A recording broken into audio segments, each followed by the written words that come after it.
Meus irmãos, a paz do Senhor para todos. Amém. Livro de Jó, capítulo 1, versículo de número 1.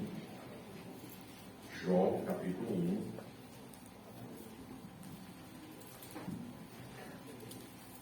E a primeira parte do versículo de número 1.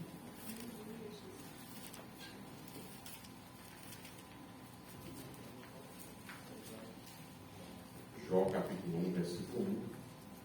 Os irmãos que localizaram, por favor, confirmem dizendo: eu achei. Eu achei. Jó 1, diz o texto: havia um homem na terra.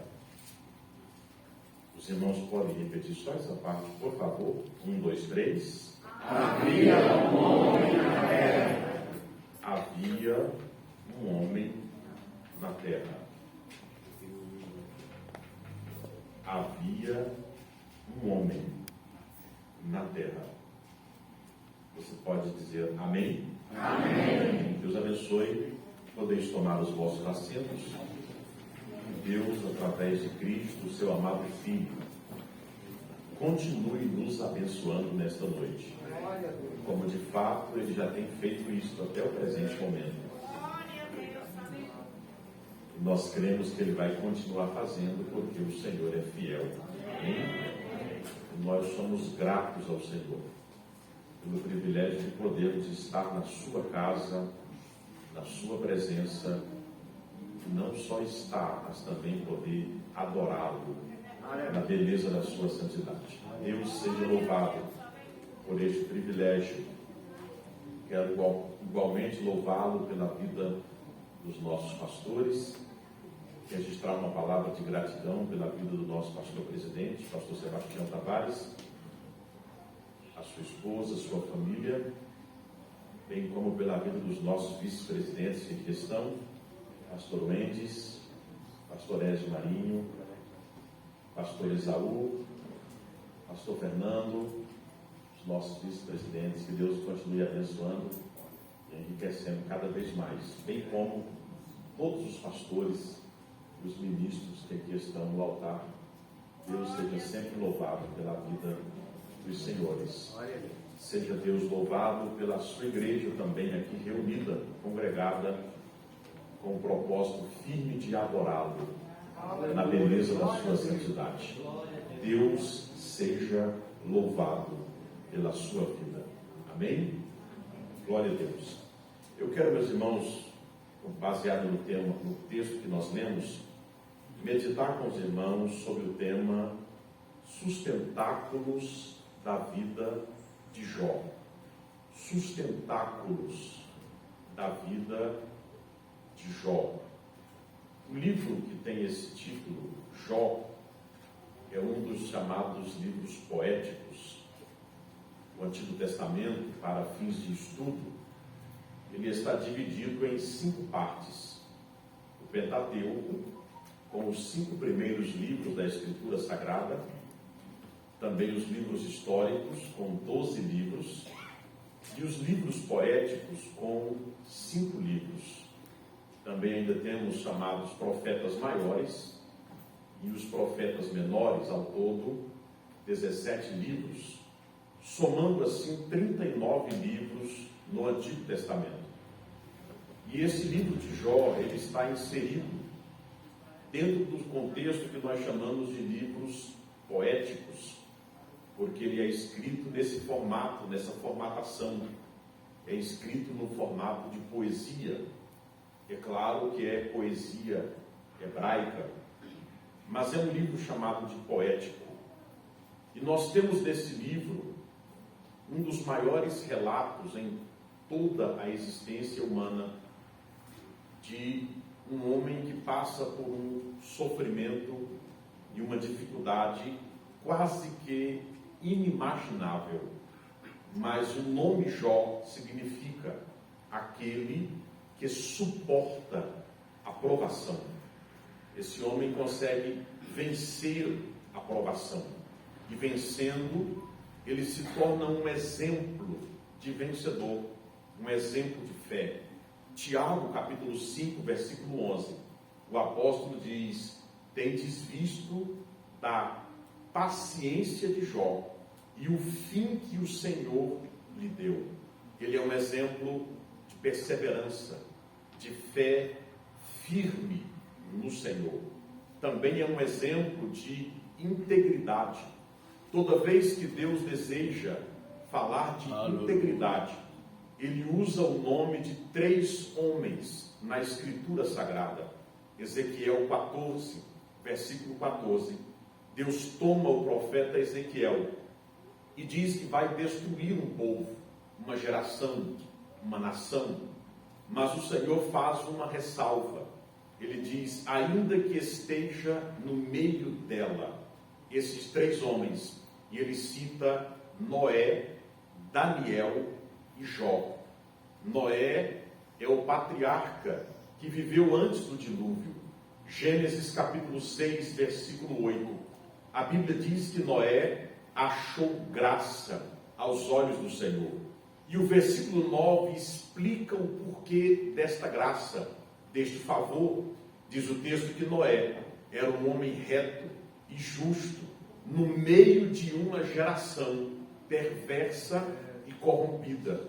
E quando nós perguntamos como alguém consegue ser justo e reto no meio de uma geração perversa e corrompida, Gênesis 6:9 explica a razão dele conseguir.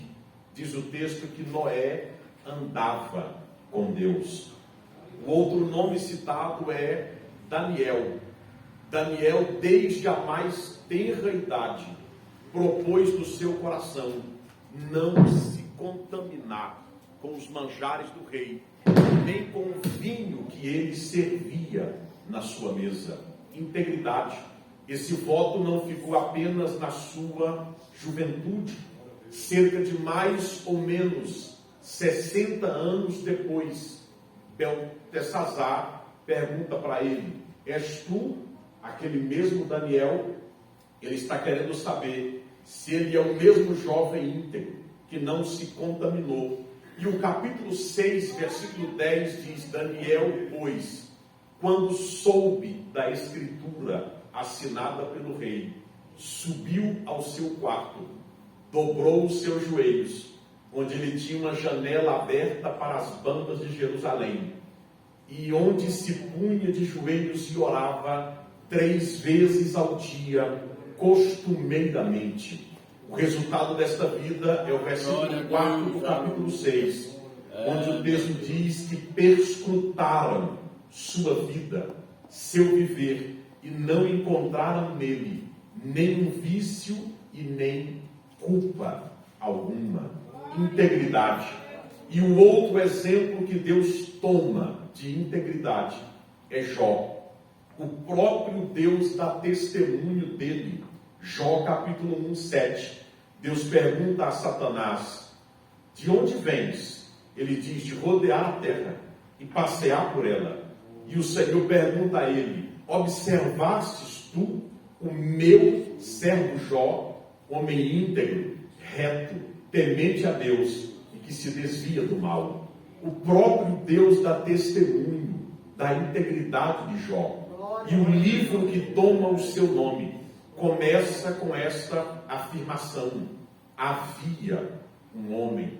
Aqui o verbo haver nos faz entender que esta história, embora escrita em poesia, não é uma fábula, não é uma lenda, não é um mito. Houve um homem chamado Jó. Este homem existiu, foi real, e o texto diz que houve um homem. A expressão homem faz-nos entender que ele não é um anjo, um querubim, um serafim, um arcanjo, ou como na mitologia pagã, um semideus. Ele é um homem. E quando a Bíblia usa a expressão homem, está falando da nossa fragilidade, está falando da possibilidade de se falhar, errar. É um homem. O salmista, no Salmo 8, versículo 3 e 4 diz: quando vejo os teus céus, obra das tuas mãos, que com os teus dedos entretecestes, Eu lhe pergunto, o que é o homem mortal, para que dele te lembres, e o filho do homem para que o visites? A expressão homem nos remete a isso, à mortalidade, à fragilidade. O texto diz que existiu um homem, alguém frágil como nós somos, limitado como nós somos. E este homem existiu na terra. O seu campo de batalha não foi em outra dimensão, em outro planeta. O campo de batalha deste homem é o mesmo campo de batalha no qual nós estamos inseridos. Ele existiu, ele era falho, mas venceu. Aonde? Na terra. O campo de batalha de Jó é o mesmo campo aonde nós batalhamos hoje. Mas este homem, diz o texto, que ele é reto, íntegro, teme a Deus e se desvia do mal. Deus tem zelo por este homem, tem ciúmes dele. Quando ele pergunta a Satanás: observastes tu o meu servo Jó? Observe que Deus usa um pronome possessivo. É meu o servo. Ele é servo, mas é meu. Não é de outrem, é meu. Porque Deus, diz a Escritura, Ele tem ciúmes do que é dele. Ele tem ciúme do seu povo na face da terra. É por esta razão que em Números capítulo 11, Miriam e Arão falam mal de Moisés, homem de Deus, ou servo do Senhor. Quando eles falam mal de Moisés, o próprio Deus marca uma reunião e ele convida Arão, Miriam e Moisés. Números 11, versículo 6. O Senhor pergunta aos dois, e na sua pergunta ele diz assim: se entre vós há algum profeta, eu, o Senhor, me manifesto ao tal através de sonhos e visões. Observe que Deus acabou de destituir Miriam do cargo de profetisa. Êxodo 15 diz que ela era profetisa, mas aqui o Senhor diz a ela e Arão: se entre vós houver um profeta, eu, o Senhor, me manifesto ao tal através de sonhos e visões. Não é assim, porém, com o meu servo Moisés. Com ele eu falo cara a cara, como qualquer homem fala com o seu amigo. Como não temestes vós falar mal do meu servo? Ele frisa: é meu servo. Deus tem ciúme do que é dele. Por isso, Salmo 105, versículo 14 e 15, diz o texto: quando eles andavam errantes de nação em nação, Deus repreendeu reis, dizendo: não toque nos meus ungidos e nem maltrate os meus profetas. Você não é terra sem dono. Você não é terra que não tem proprietário. Pelo contrário, 1 Pedro 2,9 diz o texto: vós sois nação santa, sacerdócio real, povo de propriedade exclusiva de Deus, que Ele chamou das trevas para a sua maravilhosa luz, para que anuncieis as obras do Senhor. Você tem dono. Este Jó tem dono. Deus tem ciúme dele, tem zelo, mas mesmo Deus tendo ciúmes dele, ele experimentou um período de provação. Jó foi provado. É claro que ele é provado segundo a permissão de Deus, porque Deus tem pelo menos duas vontades. Primeiro, a vontade perfeita. Esta vontade chamada perfeita, Romanos 12:2, diz o texto: não vos conformeis com este mundo, mas transformai-vos pela renovação do vosso entendimento, para que experimenteis a boa, agradável e perfeita vontade de Deus. Deus tem um plano perfeito para cada um dos seus filhos. Em segundo lugar, a vontade permissiva de Deus. É mediante a vontade permissiva que ele permite Satanás tocar em Jó. E ele permite com um propósito, com um objetivo. Qual era o objetivo, pastor? Provar a Satanás e ao universo inteiro que o homem consegue sim amar a Deus acima de todas as coisas. O homem consegue amá-lo independente do que ele faz ou do que ele pode fazer. Mediante esta permissão, Satanás toca nos 4 pilares da casa de Jó. Jó capítulo 1, versículo 19, diz que veio um vento e soprou nos 4 cantos da casa de Jó. Os 4 pilares da vida daquele homem foram tocados, foram danificados. O primeiro pilar que foi tocado foi as finanças de Jó. Jó tinha 7.000 ovelhas, 3.000 camelos, 500 juntas de bois e 500 jumentas, e perdeu tudo isso em um dia só.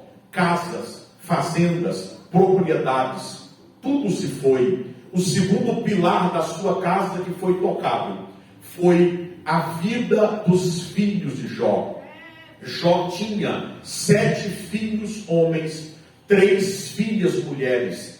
Perdeu os 10 filhos em um só dia, de um golpe só. Quando essa notícia chega até ele, da morte dos seus 10 filhos, o texto diz que ele rasga suas vestes, arranca os cabelos de sua cabeça, lança-se no chão e fica jogando pó para cima. E no chão, coberto de pó, diz o texto que ele ainda adorou a Deus e disse: nu eu saí do ventre da minha mãe, e nu eu tornarei para lá.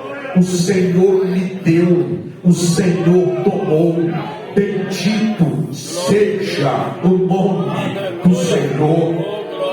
O segundo pilar, seus filhos. O terceiro pilar da vida de Jó, a sua saúde. Jó capítulo 2, a cena do capítulo 1 se repete.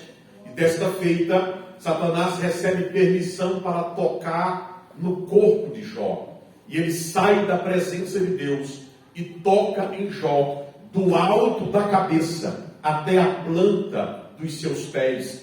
Diz o texto que ele ficou tomado de tumores malignos. Há quem diga que Jó teve uma furunculose generalizada. E quem já teve uma furunculose, mesmo ela sendo localizada, sabe que quando o furúnculo vem a furo, a pele de sobre ele se dissolve por causa da febre, e de dentro dele sai uma mistura de sangue apodrecido, que dependendo da região onde se mora no Brasil, se chama de pus, salmoura e outros nomes como este. Só que isso aconteceu com Jó, do alto da cabeça até a planta dos seus pés.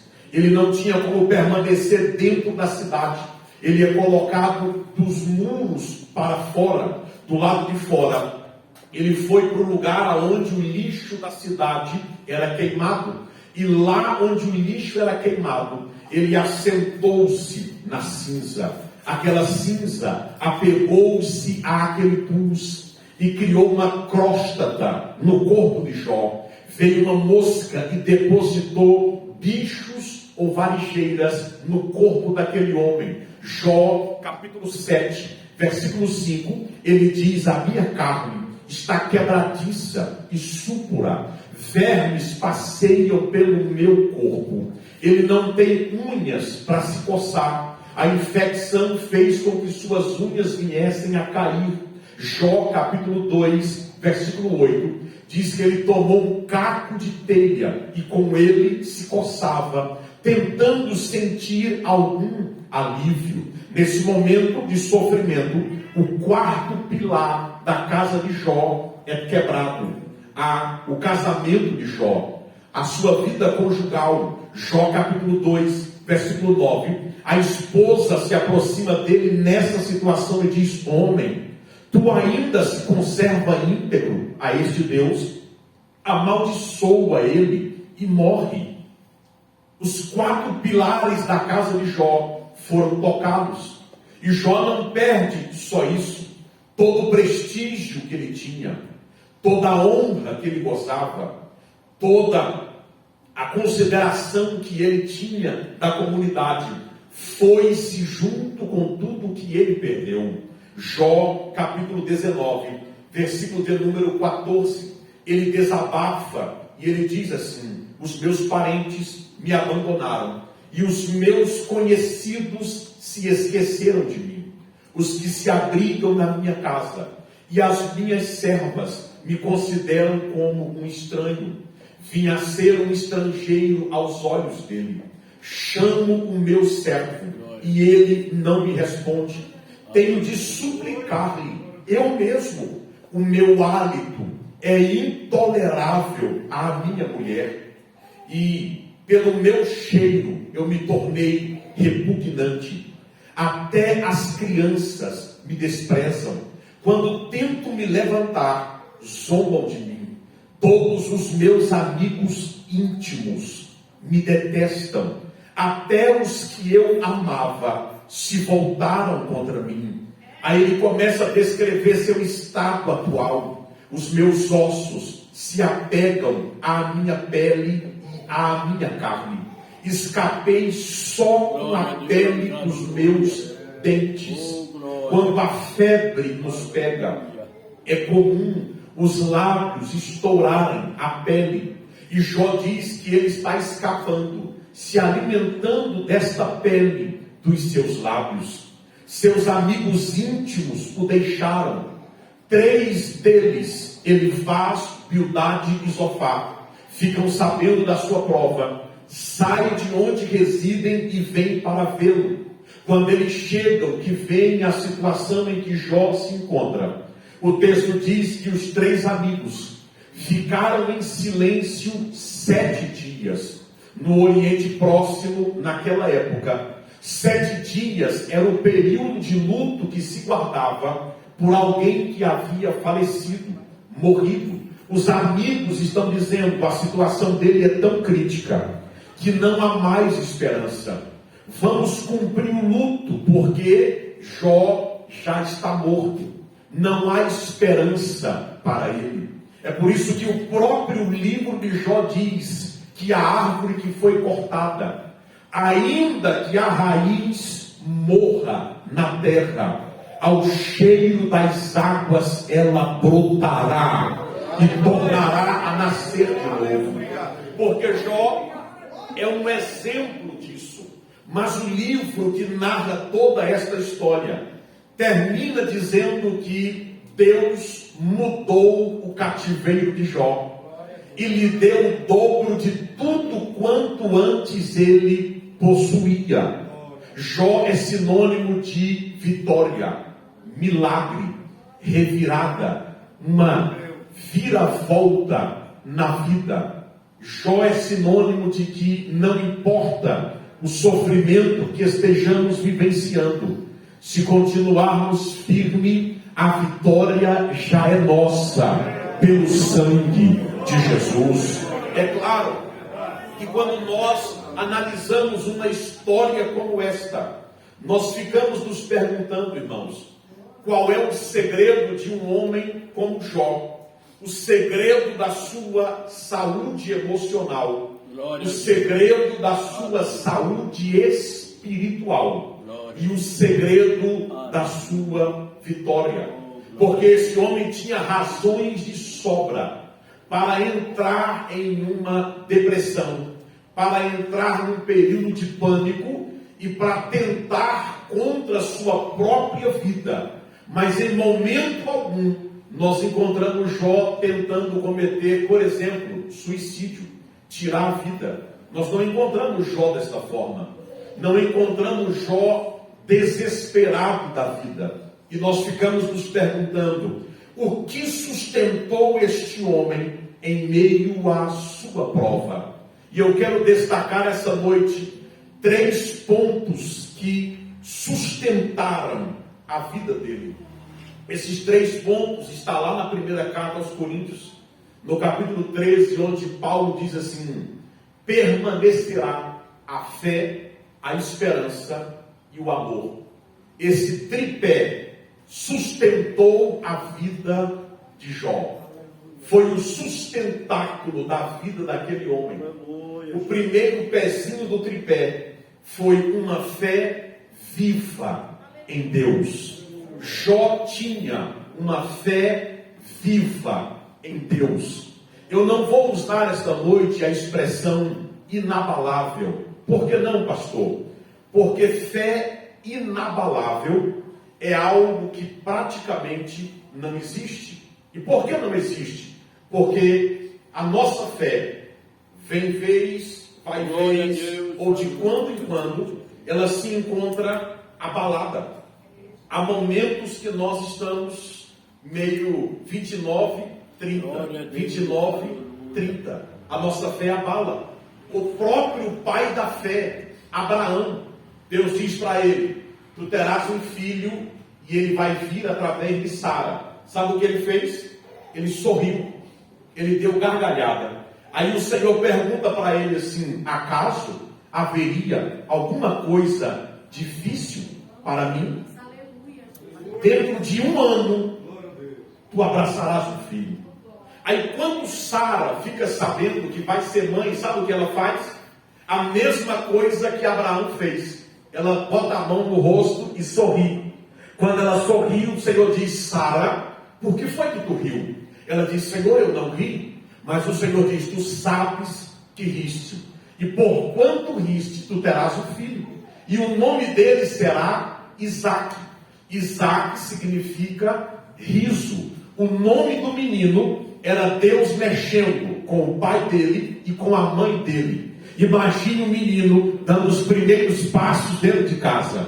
Aí o pai dizia assim: riso, filhão do papai, vem cá, vem. Aí quando ele vinha caminhando, o pai olhando para o menino lembrava: Deus me fez promessas e eu ri. Mas aí está a promessa, porque fiel é aquele que prometeu. O próprio pai da fé teve o seu momento de dificuldade, de fraqueza.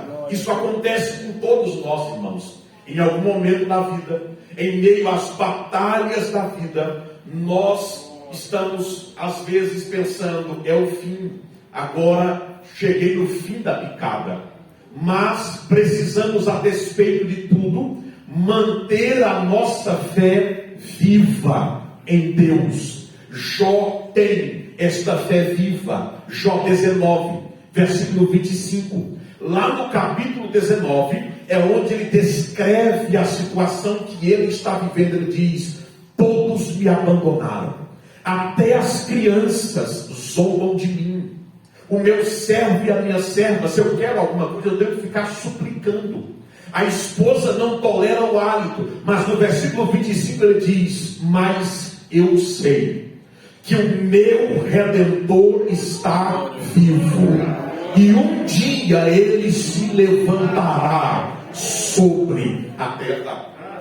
Quando ele diz eu sei, ele está declarando que a sua fé, a despeito da circunstância à sua volta, continua viva em Deus. Abacuque capítulo 3, versículo de número 17, 18 e 19, diz o profeta, Abacuque 3, 16 e 17, 17, 18 e 19, diz o profeta: ainda que a figueira não floresça, e nem haja fruto na videira, ainda que a colheita da oliveira decepcione, e os campos não produzam mantimento, E ainda que as ovelhas desapareçam do aprisco e dos currais não haja mais gado, mesmo assim eu me alegro no Senhor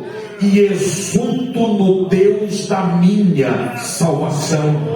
O Senhor Deus é a minha fortaleza. Ele dá aos meus pés a ligeireza das corças e me faz andar nas minhas alturas.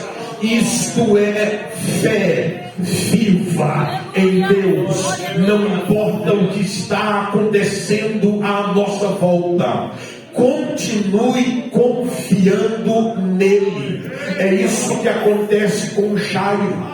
Marcos 5,36. Jesus está indo em direção à casa de Jairo. A mulher do fluxo de sangue rouba a cena e recebe um milagre antes do milagre de Jairo. Enquanto Jesus está atendendo esta mulher, chega alguém da casa dele e diz: mestre, não incomodes mais Jesus, a menina já está morta. Ele está dizendo: o caso está encerrado. Jesus coloca a mão no ombro de Jairo e diz: Jairo, não temas, creia somente. Jesus está dizendo para ele: o seu dever é continuar crendo, confiando. Este é o desafio da igreja no mundo atual. A igreja precisa continuar crendo. A igreja precisa continuar acreditando. Aleluia. Mesmo quando tem muita gente dizendo: já não vemos mais milagre, mas pela fé nós continuamos acreditando em milagre. Não estamos mais vendo o agir sobrenatural e divino de Deus, mas a igreja continua crendo no agir divino e sobrenatural de Deus. Tem gente que não crê mais em provisão divina, mas a igreja continua crendo em provisão divina. Tem gente que não crê mais em cura divina, mas a igreja continua crendo e buscando cura divina. Tem gente que não crê mais em batismo com o Espírito Santo, mas a igreja continua crendo e buscando o batismo com o Espírito Santo. Nós precisamos continuar crendo. João 11:40, Jesus disse: não te disse eu que se creres verás a glória de Deus? Aleluia.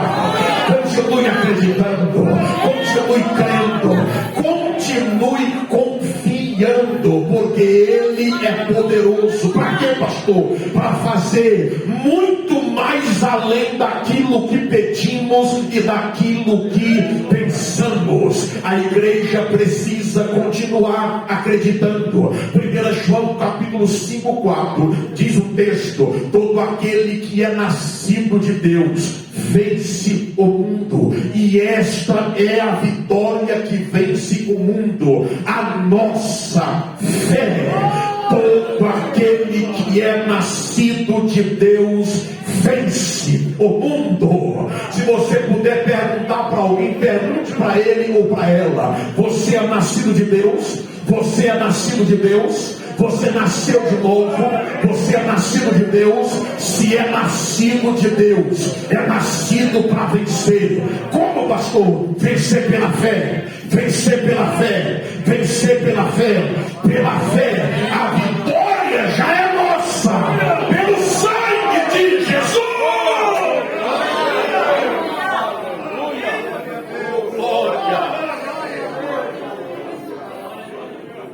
Eu sei que o meu Redentor está vivo. Fé viva em Deus. Eu gosto da segunda carta de Paulo a Timóteo, no capítulo 1, versículo 12. Paulo está descrevendo o seu estado, preso do Senhor. O ancião já está com a idade avançada, sofrendo ainda algumas dificuldades. Se você ler a segunda carta de Paulo aos Coríntios, você fica impressionado com a lista de sofrimentos daquele homem. Quanta gente desistiria só no início daquelas tribulações, mas ele suporta todas elas. Jó é apedrejado, Paulo é apedrejado, deixado como morto. Eu me lembro quando eu li o livro dos Atos pela primeira vez. Quando ele é apedrejado, eu estava vivenciando a história. Parece que eu consegui entrar no lapso do tempo e ver aquele momento. E eu pensei comigo, agora ele não levanta mais, ele vai desistir. Aí os amigos de Paulo vão lá, removem as pedras, e o texto diz que ele se levanta, entra na cidade, conforta os irmãos e vai para a cidade vizinha pregar. E a gente pensa, como isso é possível? Aí ele responde no final da sua carreira ministerial, porque na segunda epístola que ele escreve a Timóteo, ele diz: combati o bom combate, Timóteo, acabei a carreira e guardei a fé. Aí nós entendemos no capítulo 1:12, ele diz: por causa disso eu sofro essas coisas e não sinto vergonha, porque eu sei em quem eu tenho crido e sei que Ele é poderoso para guardar o meu depósito até aquele dia. Fé viva em Deus. Não importa o que você está passando, o conselho de Deus para você essa noite é: continue acreditando, continue esperando, continue crendo. Aleluia. Oh, glória a Deus. Primeiro sustentáculo da vida de Jó: fé viva em Deus. E nós precisamos ter esta fé. Segundo sustentáculo da vida de Jó: ele soube esperar em Deus. Fé, esperança. Jó 13, versículo 15.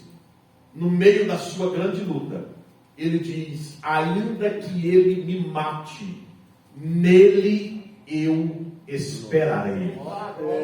Jó tinha uma habilidade, irmãos. Ele sabia esperar em Deus. A nossa geração tem se tornado uma geração apressadinha. Nós estamos vivendo dias que alguém liga para a pizzaria e ele diz: em quantos minutos a pizza fica pronta? Dependendo dos minutos que for dito lá, ele diz: cancela o pedido, eu consigo alguém que traz ela um pouco mais rápido do que vocês. É o mundo que nós vivemos. É um mundo que nós queremos tudo à pronta entrega. Se chegamos em um estabelecimento e perguntamos: tem a pronta entrega? Diz: não. Você faz o pedido e tem que aguardar alguns dias. Nós não queremos isso. Nós queremos comprar e levar o produto na hora. Nos tornamos imediatistas. E por esta razão, muitos de nós temos perdido as bênçãos de Deus. Porque o reino espiritual é necessário a disciplina da perseverança, da paciência. Nós precisamos aprender a esperar em Deus. O salmista, Salmo 42, versículo 5, ele diz: por que te abates, ó minha alma? Por que te perturbas dentro de mim? Espera em Deus, pois ainda o verei e o glorificarei na salvação da sua presença. Ele está convidando o seu ser interior a esperar em Deus. Davi aprendeu a fazer isso. Salmo 40, versículo 1, 2 e 3. Davi diz: esperei com paciência pelo Senhor. Ele se inclinou para mim e ouviu o meu clamor. Davi aprendeu a esperar em Deus. Sabe qual é o resultado da espera? Versículo 2 e 3. Tirou-me de um poço de perdição, de um atoleiro de lama. Colocou os meus pés sobre uma rocha e firmou os meus passos. E me pôs nos lábios um cântico novo, um hino de louvor ao nosso Deus. Muitos verão essas coisas, temerão e confiarão no Senhor. Esperei com paciência pelo Senhor. Precisamos aprender a esperar em Deus. Precisamos continuamente esperar nele. Diz o texto sagrado: a minha alma espera silenciosamente em Deus. É uma espera sem murmuração, sem reclamação, sem maledicência. É esperar nele, por ele, pelo agir dele. E sabe por que devemos esperar no agir dele? Isaías 64, versículo 4, diz o texto: desde a antiguidade não se ouviu, nem com o ouvido se percebeu, e nem com o olho se viu um Deus como o nosso Deus, que trabalha para aqueles que nele esperam. Deus trabalha para aqueles que nele esperam. Isaías 40, 28 diz: não sabes, não ouvistes, que o eterno Deus, o Senhor, o Criador dos confins da terra, ele não se cansa e não se fatiga, não há esquadrinhação do seu entendimento.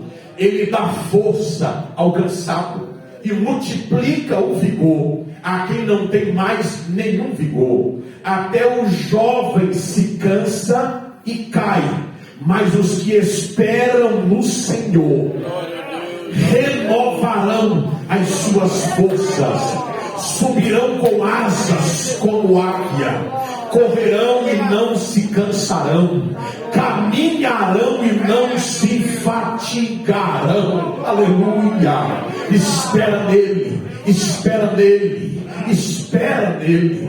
Precisamos aprender, irmãos, a perseverar em Deus. Hebreus 10, 36 diz o texto: necessitais de perseverança, porque depois de terdes feito a vontade de Deus, alcançareis a promessa. Pois ainda um poucochinho só, e o que há de vir virá, mas enquanto ele não vem, o justo pela sua fé viverá. E se ele recuar, a minha alma não tem prazer nele. Nós, porém, não somos daqueles que retrocedem para a perdição, não, mas somos daqueles que avançam para a conservação da alma. Carabaxando, bacana, tem gente esperando somente nele essa noite. E enquanto você espera, ele está trabalhando a seu favor. No silêncio de Deus, o seu milagre está sendo preparado. No silêncio de Deus, a sua vitória está sendo preparada. Cada chamou, pecar, chamai, cada chamou, emanai. Tem vitória chegando sobre a vida de algumas pessoas esta noite. O tempo da espera está se findando.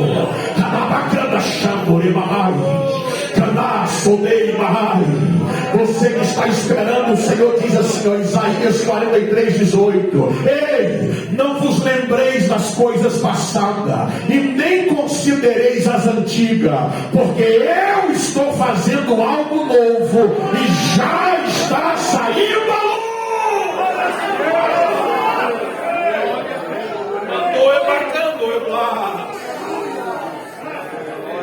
Diga para alguém do seu lado: tem algo novo de Deus chegando para a sua vida hoje neste lugar.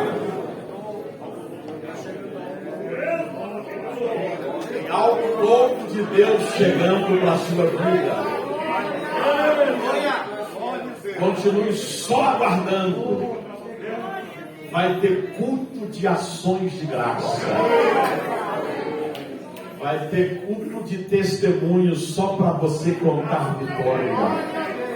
Por que, pastor? Porque o Senhor trabalha para aqueles que nele espera. Deus está trabalhando a seu favor nesta noite. Aleluias. E eu concluo essa meditação dizendo que, em último lugar, Jó soube amar os seus aborrecedores. Eu disse que a mensagem se resume em 1 Coríntios 13: fé, esperança e amor. Jó teve uma fé viva em Deus, sabia esperar em Deus, e ele também soube amar os seus aborrecedores. Os amigos de Jó, Jó 42, o texto bíblico nos mostra que os amigos de Jó, amigos estes que fizeram o seu luto, amigos estes que o acusaram de pecado 10 vezes, amigos estes que toda palavra que Jó proferia, eles contestaram e pediram a Jó: confessa, Jó, diga para a gente onde você pecou. E aí eles, depois disso, eles vão oferecer culto a Deus, porque tem gente que pensa que pode falar o que quer, do jeito que quer, e que depois a vida segue normal. Não é assim que funciona. Eu me lembro do texto messiânico, o Salmo 22, no versículo de número 12, 13, Jesus nos faz entender o que ele estava sentindo na cruz. Ele diz assim: muitos touros me cercaram, fortes touros de Baçã me rodearam. Verso 13, abriram contra mim as suas bocas, como leão que despedaça e que ruge. Jesus está nos revelando o que ele está sentindo na cruz. Ele está crucificado, e a multidão está conversando acerca dele, e ele entende que aqueles que o cercam, eles estão sendo influenciados por seres espirituais. Por isso a expressão: muitos touros me cercaram, fortes touros de Baçã me rodearam, abriram contra mim as suas bocas. O jeito deles falar, Jesus está dizendo, parece um leão que despedaça e que ruge. Sabe qual é o efeito daquelas palavras? Verso 14, ele diz assim: derramei-me como água, todos os meus ossos se desconjuntaram, e o meu coração, como cera, derreteu-se dentro de mim. A minha força secou-se como um caco, a minha língua se me pegou ao paladar, fui lançado no pó da morte. Tem gente que quando abre a boca e fala, o proverbista diz que as palavras deles são como espadas pontiagudas, mata. O próprio Filho de Deus sentiu o peso da palavra maldita, o peso da palavra mal falada. E tem gente que age assim, e depois vai cultuar como se tudo tivesse normal, às mil maravilhas. Aí chegam os 3 amigos para sacrificar, e Deus diz: não, Nanina, não. Vão lá em Jó. Se ele sacrificar por vocês, eu aceito o sacrifício dele. Agora, o sacrifício de vocês eu não aceito, porque vocês não falaram de mim o que era reto, como meu servo Jó falou. Aí eles vão lá, os amigos, pedir para Jó. Quando chega lá, sabe o que Jó faz, irmãos? Jó pega o sacrifício deles e vai lá oferecer e interceder por eles. Se fosse alguns cristãos da atualidade, já viu alguns cristãos? Eles dizem assim: quem tem com que me pague, não me deve nada. Alguns deles usam aquele ditado secular, mundano, sabe? Ele um dia vai comer aqui, ó, na palma da minha mão. Tem gente que espera isso. Isso não é cristianismo. Por que não, pastor? 1 Pedro 2,23 diz: por que não? Porque Jesus, quando injuriado, não injuriava, quando maltratado, não ameaçava, mas entregava-se àquele que julga justamente.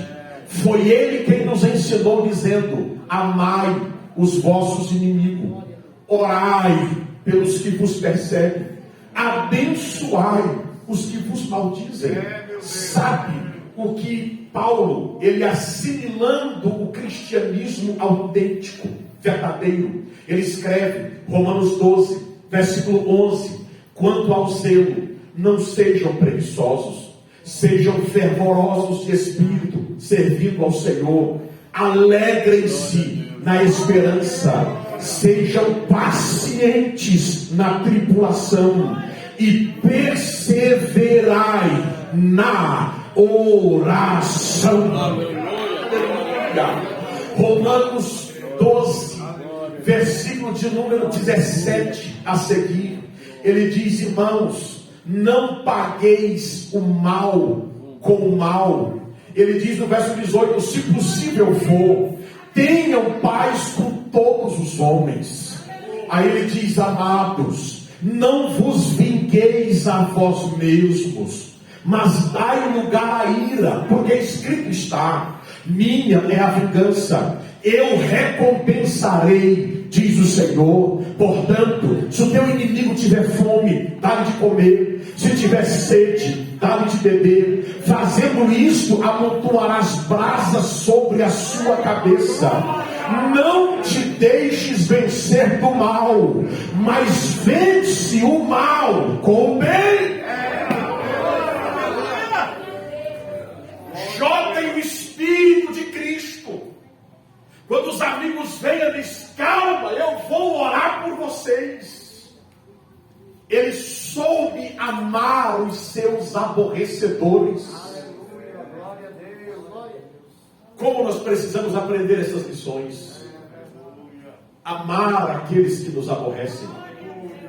Não é fácil, pastor, não é, mas é possível. Por que é possível? Porque o amor de Deus é derramado em nossos corações pelo Espírito Santo que nos foi dado. Sabe o que Jó fez? Eu vou orar por vocês. Jó 42:10. E o Senhor mudou o cativeiro de Jó quando ele orava pelos seus amigos. Sabe o que Deus faz com a gente?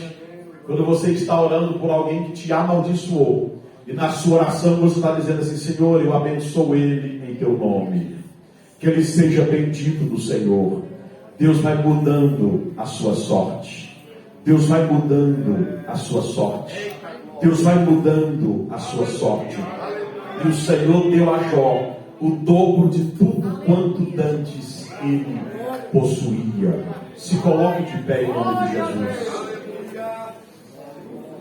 Jó amou os seus aborrecedores. E eu concluo dizendo: José se tornou governador do Egito. Sabe quem vendeu ele? Seus próprios irmãos. Só que um dia os irmãos foram parar debaixo da tutela de José. Glória a Deus. Gênesis 50:15. Jacó morreu, o pai deles. Aí os irmãos dizem assim, manda um mensageiro e diz assim: teu pai mandou pedir antes de morrer que tu perdoe a iniquidade dos teus irmãos. Quando o mensageiro fala, os irmãos de José chegam, se prostram e dizem assim: somos teus servos. Essa galera dava nó em bico d'água, irmãos. Já viu? Gente que faz cada manobra que você olha para lá e fala assim: Jesus, por que o Senhor não prepara e leva? Os irmãos de José. Aí eles vêm, José diz assim para eles: ó, vocês tentaram me fazer mal, mas Deus transformou em bênção, como vocês estão vendo hoje. José está dizendo assim: eu já perdoei vocês. Sabe por que eu estou vivendo o sonho de Deus? Porque eu perdoei vocês. Se um deles perguntasse: quando foi que tu perdoou? Eles: lá atrás, eu me livrei das amarras do passado. Como é que nós sabemos isso? Quando os meus meninos nasceram. O primeiro eu chamei ele de Manassés. Manassés significa esquecimento. Imagine a mulher de José falando assim: homem, por que tu colocou no nosso filho esse nome? Esquecimento, homem. Imagine, irmão, um menininho dentro de casa, você chamando seu filho: esquecimento, vem cá no pai, vem. Imagine o nome desse. Na escola, o menino fala assim: professor, esqueci o lápis. Natural para você. O nome desse, esquecimento. Aí a mulher pergunta: por quê? Ele disse: eu vou explicar. Porque Deus me fez esquecer todo o sofrimento que eu tive na casa de meu pai. Você não consegue, não? Deus te faz esquecer. Deus te ajuda a esquecer. Pastor, o senhor não conhece o meu caso. Ele te ajuda do mesmo jeito. Ele é Deus. Aí depois que nasceu Manassés, aí nasceu Efraim. Efraim significa frutífero ou duplamente frutífero. Toda vez que você abre mão do passado, Deus te faz frutificar e crescer, ainda que seja na terra do seu sofrimento. Sabe essa terra que você derramou lágrima? Ela está adubada. Na hora que você liberar o perdão, é nessa terra que você chorou que você vai dar frutos a 30, a 60 e a 100 por um. Estenda sua mão em direção ao céu. E em nome de Jesus, esta noite, receba o seu milagre, receba a sua bênção, receba a sua vitória, em nome de Jesus e para a glória do Senhor. Amém.